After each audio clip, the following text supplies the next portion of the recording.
नमस्कार, मंडल news bulletin में आपका स्वागत है। आइए पेश करते हैं आज के कुछ प्रमुख व मुख्य समाचार। बाहरगांव से आ रहे मेहमान को लेने 4 पहिया वाहन से पहुंचे जलगांव के एक व्यवसायी को बेवजह उलझकर 7 से 8 घुमंतुओं ने लूट लिया। यह घटना आज बुधवार 11 दिसंबर को सुबह 6 बजे के दौरान बडनेरा रेलवे स्टेशन परिसर में घटित हुई। यह संपूर्ण घटनाक्रम वहां लगे सीसीटीवी कैमरे में कैद हुआ है। बडनेरा शहर पुलिस ने लुटेरों की तलाश शुरू कर दी है। जानकारी के मुताबिक लूटे गए व्यवसायी का नाम जलगांव खानदेश शहर के गणपति नगर निवासी राहुल सुहास लड्डा है। पेशे से व्यवसायी राहुल लड्डा वलगांव के सिकजी रिसोर्ट में गुरुवार 12 दिसंबर को आयोजित विवाह समारोह में शामिल होने के लिए मंगलवार की रात जलगांव से अमरावती पहुंचे थे। बताया जाता है कि आज सुबह 6 बजे राहुल लड्डा अपनी कार से बडनेरा रेलवे स्टेशन पर बाहर गांव से आने वाले मेहमान को लेने चालक के साथ पहुंचे थे। बडनेरा रेलवे स्टेशन पर पहुंचते ही अचानक 7 से 8 घुमंतु लोग उनके वाहन के पास आ गए और सभी वाहन चालक से उलझ पड़े। उनका कहना था कि बडनेरा जैन चौक पर फुटपाथ पर वे सो रहे थे, तब चालक ने लापरवाही से गाड़ी उनके पैर पर चलाई। इस बात को लेकर उन्होंने राहुल लड्डा के 4 पहिया वाहन के चारों चक्कों की हवा निकाल दी। राहुल जब मध्यस्थी करने गए तब इन घुमंतुओं ने उन पर बोतल तोड़कर हमला कर दिया और पहना हुआ जैकेट झपट लिया। उस जैकेट में 6 तोले की सोने की ब्रेसलेट और चेन थी। इन लुटेरे घुमंतुओं ने वह चेन और ब्रेसलेट लूट ली। साथ ही राहुल को हाथ पर बोतल मारकर घायल कर दिया। रास्ते के बाजू में जो है लोग, उन्होंने बोला कि भाई गाड़ी तुमने हमको लग गया गाड़ी से, ऐसा तो उन्होंने आके वो हमारा कुछ विषय नहीं, उनका बोलना है 3 बजे हुआ ये विषय, हमारी गाड़ी आई है 5 साढ़े 5 बजे 6 बजे, तो वैसा विषय करके मैं बाद में आया 7 साढ़े 7 को कि भाई विषय क्या है, निपटा देते। तो निपटाने के चक्कर में वो कुछ आगे बढ़ ही नहीं रहे, मेरे पे हमला किया उन्होंने, बोतल लेके आ गए, बोतल खुपसाने के विषय किया, इधर मारा मेरे को, मेरी चेन और ब्रेसलेट दोनों स्नैच कर लिया और वहाँ से मेरे को भगा दिया। जब से उनको मिला वो बाकी सारे चले गए, गायब हो गए।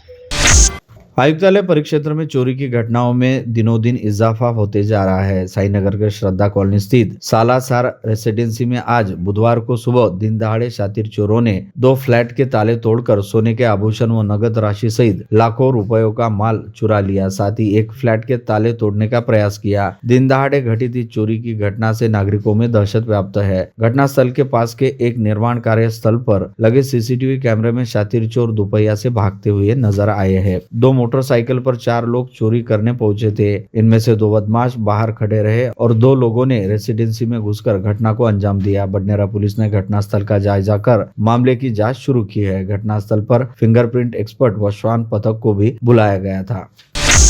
गर्मी के मौसम में सर्वाधिक तापमान रहने वाले विदर्भ क्षेत्र में अब ठंड का असर भी अच्छा खासा दिखाई दे रहा है और तापमान के तेजी से नीचे की ओर लुढ़कने के चलते चारों ओर हाथ कपकपाने वाली ठंड पड़ने लगी है, जिसके चलते अच्छी खासी ठिठुरन वाला वातावरण बना हुआ है। इस समय विदर्भ के सभी 11 जिलों में न्यूनतम तापमान 15 डिग्री सेल्सियस से नीचे है, जिसमें अमरावती शहर में न्यूनतम तापमान 12.3 डिग्री सेल्सियस दर्ज किया गया है, जो जारी सीजन के दौरान सबसे कम तापमान है। इस स्थिति के चलते लोग बाग दिन के समय भी गर्म कपड़े पहने दिखाई दे रहे हैं और शाम ढलते ढलते ग्रामीण क्षेत्रों के साथ साथ शहरी क्षेत्रों में भी लोग बाग अलाव जलाकर आग तापते दिखाई देने लगे हैं।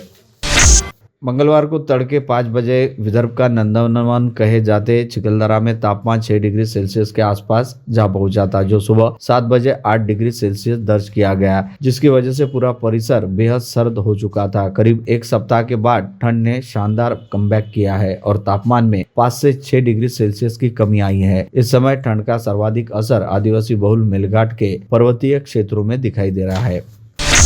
मंगलवार की शाम करीब 6:45 बजे भूतेश्वर चौक स्थित गौरक्षण संस्थान में विधायक सुलभा खोड़के की उपस्थिति में गौ माता का पूजन किया गया। इस समय अपने विचार व्यक्त करते हुए विधायक खोड़के ने कहा कि गौ सेवा यह सबसे बड़ी सेवा है। विगत कई वर्षों से गौरक्षण संस्था यह सेवा कर रही है। इस सेवा कार्य में मुझे सहभागी होने का मौका मिला, इसके लिए मैं सभी का आभार व्यक्त करती हूँ। इस पवित्र स्थल पर आज सभी ने जो तुलादान कार्यक्रम आयोजित किया, उसमें सहभागी होकर मैं खुद को गौरवान्वित महसूस करती हूँ।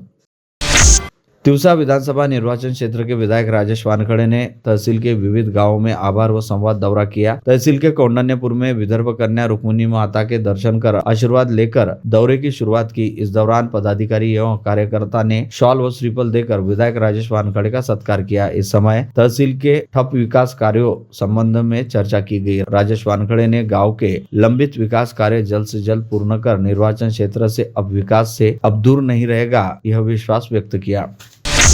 शरीर पुरुष का और मन से महिला की ममता रखने वाले संत गुलाबराव महाराज ने सैकड़ों वर्ष पहले ही स्त्री का महत्व पहचाना था और कहा था कि स्त्री विश्व की जननी है, उसका सम्मान करना चाहिए। जब उसे चूल्हे और संतान की परवरिश तक ही सीमित रखा गया था, तब संत गुलाबराव महाराज ने स्त्री का सम्मान करने की बात कही थी। ऐसा प्रतिपादन डॉक्टर नैना कड़ू ने किया है। वह माधान में आयोजित गीता जयंती महोत्सव में गुलाब गौरव कथा के 5वें दिन में बोल रही थी। राज्य सरकार द्वारा चलाई जा रही विविध कल्याणकारी योजनाओं को पूर्ण करने, प्रभावी योजना बनाकर विकास कार्यों को निर्धारित अवधि में पूर्ण कराने के सभी प्रयास किए जाए, ऐसा निर्देश संभागीय आयुक्त डॉक्टर निधि पांडे ने सभी उपस्थित अधिकारियों को दिए। संभागीय टास्क फोर्स समिति की बैठक का आयोजन किया गया था, जिसमें वे अध्यक्ष के तौर पर बोल रही थी। 14 वर्ष से कम आयु वाले छात्र छात्राओं की 68वीं राष्ट्रीय शालेय कबड्डी स्पर्धा का स्थानीय विभागीय क्रीड़ा संकुल में रंगारंग शुभारंभ हुआ। इस स्पर्धा में देश भर की विविध राज्यों व केंद्र शासित प्रदेशों से छात्रों के 30 व छात्राओं के 27 दल हिस्सा ले रहे हैं। इस स्पर्धा का उद्घाटन मंगलवार 10 दिसंबर को शाम 5 बजे जिला परिषद की सीईओ संचिता मोहपत्रा के हाथों किया गया। शिवसेना उबाटा ने शहर में बांग्लादेश में हिंदुओं पर हो रहे अत्याचार के विरोध में विशाल मोर्चे के बाद मामले को गर्म रखते हुए आज दोपहर पुलिस आयुक्त से भेंट की। डीसीपी गणेश शिंदे से निवेदन देकर शहर में रह रहे बांग्लादेशी नागरिकों को ढूंढकर निकालने और उन्हें उनके वतन भेजने की मांग की। पार्टी के उपनेता सुधीर सूर्यवंशी और जिला प्रमुख सुनील खराटे के नेतृत्व में पुलिस आयुक्त से इस महत्वपूर्ण एवं ज्वलंत विषय पर चर्चा की गई। इस समय कहा गया कि पुलिस 8 दिनों में यह कार्यवाही प्रारंभ करे, अन्यथा शिवसेना स्टाइल आंदोलन किया जाएगा। लोहाना महापरिषद स्थायी समिति एवं कारोबारी समिति की हाल ही में मुंबई में सभा हुई। सभा में समाज के देश विदेश के प्रतिनिधि सदस्यों ने उत्साह के साथ हिस्सा लिया। सभा में संस्था अध्यक्ष सतीश भाई विठलानी और अन्य वरिष्ठ पदाधिकारियों ने भी अपने विचार व्यक्त किए। महापरिषद में विविध समितियों के प्रमुखों ने अपनी गतिविधियों और कार्यक्रमों की जानकारी दी और समाज की प्रगति के संदर्भ में अवगत करवाया।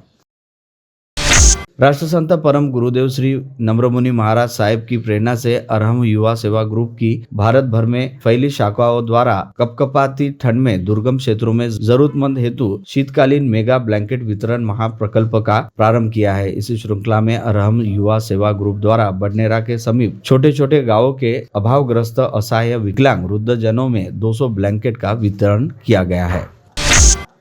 महिला मंडल ने गीता जयंती पर आज दोपहर धनराज लेन स्थित राधा कृष्ण मंदिर में सामूहिक गीता पाठ का सुंदर आयोजन किया, जिसमें महिलाओं और बच्चों ने उत्साह से एवं श्रद्धा से भाग लिया। संपूर्ण परिसर भगवत गीता के श्लोक यदा यदा ही धर्मस्य आदि से गुंजायमान हो गया था। गीता जयंती उपलक्ष्य भगवान राधा कृष्ण का अलौकिक श्रृंगार सभी को रोमांचित और श्रद्धावान कर गया।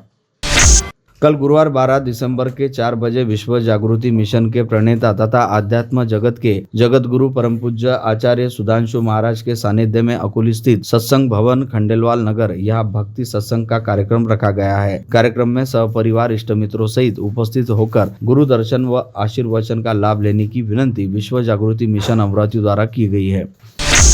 मनपा अतिक्रमण पथक प्रमुख योगेश कोल्हे व निरीक्षक अंसार अहमद के मार्गदर्शन में सोमवार 10 दिसंबर को नागपुर गेट, चांदूर चौक, इतवारा बाजार परिसर, चित्रा चौक, जवाहर गेट के जस्तम चौक, गांधी चौक, नया कॉटन मार्केट परिसर, अर्जुन नगर चौक, रुक्मिणी नगर में कार्रवाई कर अतिक्रमण हटाया गया और 3 ट्रक सामग्री जब्त की गई। इस दौरान सड़क के दोनों तरफ का अतिक्रमण हटाया गया। साथ ही अतिक्रमण धारकों को चेतावनी दी गई कि यातायात में बाधा आने पर रोजाना कार्रवाई की जाएगी।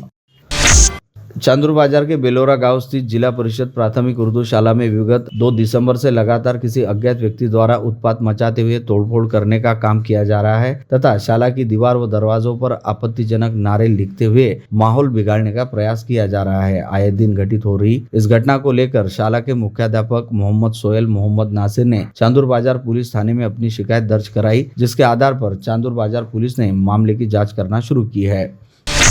अमरावती शहर के दवा कारोबारी नरेंद्र सिंह अरोरा की फार्मास्यूटिकल फर्म में काम करने वाले 2 लोगों द्वारा गैर कानूनी तरीके से दवाओं की कालाबाजारी करते हुए करोड़ों रुपए का घोटाला करने के साथ ही नरेंद्र सिंह अरोरा के साथ धोखाधड़ी करने के मामले में दायर याचिका पर सुनवाई करते हुए नागपुर हाईकोर्ट ने अमरावती के शहर पुलिस उपायुक्त व आर्थिक अपराध शाखा को इस मामले में शपथ पत्र दाखिल करते हुए अपना जवाब पेश करने की नोटिस जारी की है। इस मामले को लेकर खुद फिरियादी नरेंद्र सिंह अरोरा द्वारा ही नागपुर हाईकोर्ट में याचिका दायर की गई है।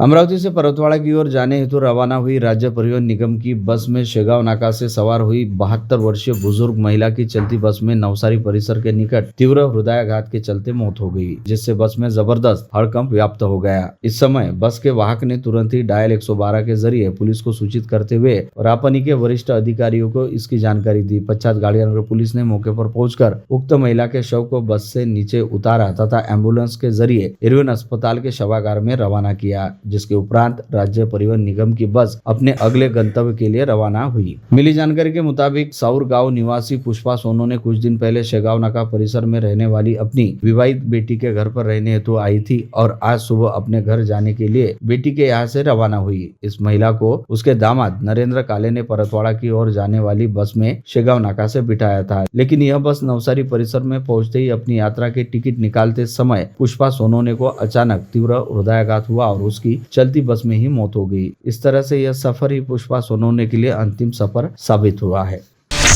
12 साल के लंबे इंतजार के बाद प्रयागराज में कुंभ का आगाज होने वाला है। इस बार यह मेला 13 जनवरी से 26 फरवरी तक चलाया जाएगा, जिसमें शामिल होने अमरावती से हजारों की संख्या में लोग पहुंचेंगे। इसके लिए फ्लाइट से लेकर ट्रेनों तक में बुकिंग में बड़ी तेजी आई है। माहौल को देखते हुए फ्लाइट का किराया भी बढ़ा दिया गया है। ऐसे में जनवरी तक किराए में और भी वृद्धि हो सकती है। कुंभ मेले के दौरान विभिन्न तारीखों में प्रयागराज जाने वाली प्रमुख ट्रेनें रद्द है। आज दोपहर मोर्शी जाने वाली 40 से 45 सवारियों की जान उस समय बाल बाल बच गई जब उनकी निजी बस मोर्शी के नजदीक शिड़खेड़ में सड़क से उतर गई और गड्ढे में गिर गई। सभी मुसाफिरों को सुरक्षित बाहर निकाला गया। यह हादसा दोपहर 1 बजे के दरमियान होने की जानकारी देते हुए बताया गया कि पुलिस और यातायात विभाग के आला अधिकारी मौके पर पहुंच गए और शिड़खेड़ के सभी ग्रामीण और वहां से गुजर रहे लोग बस के यात्रियों को बचाने के लिए दौड़े। सभी को सकुशल बाहर निकाला गया।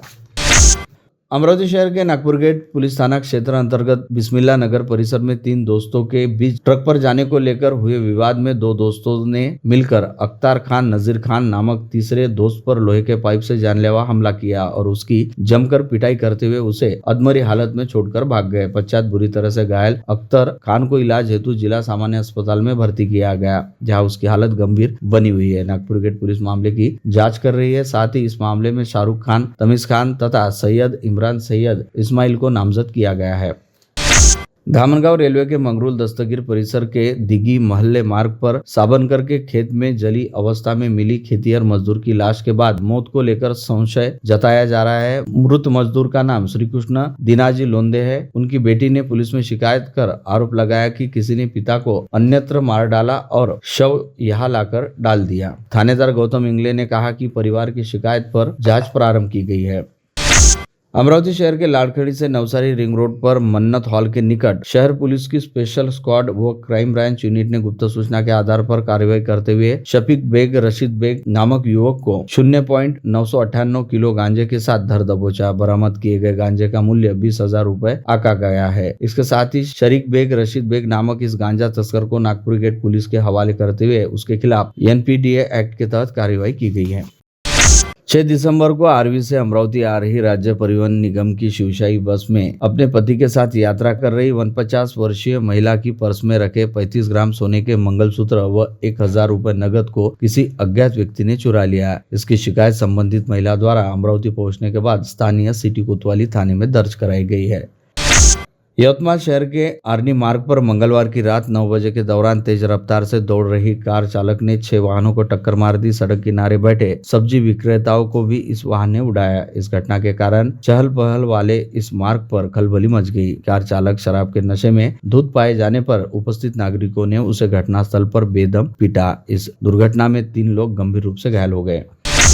वर्धा जिले के समुद्रपुर तहसील में नागपुर हैदराबाद मार्ग पर शेंडगांव चौराहे पर नागपुर की ओर से जा रही तेज रफ्तार लग्जरी बस ने रास्ते से पैदल गुजर रही महिला को जोरदार टक्कर मारते हुए कुचल दिया, जिसमें उक्त महिला की मौके पर ही मौत हो गई। पता चला कि हलत गांव में रहने वाली 55 वर्षीय सुधाबाई झाड़े नामक यह महिला पास ही चल रहे पुल के निर्माण कार्य पर सुरक्षा रक्षक के तौर पर काम करने वाले अपने पति मानिक झाड़े के लिए भोजन का डिब्बा पहुंचाने जा रही थी। तभी रास्ता पार करते समय वहां से गुजर रही निजी ट्रेवल्स की लग्जरी बस ने सुधा झाड़े को जोरदार टक्कर मारते हुए बुरी तरह से कुचल दिया।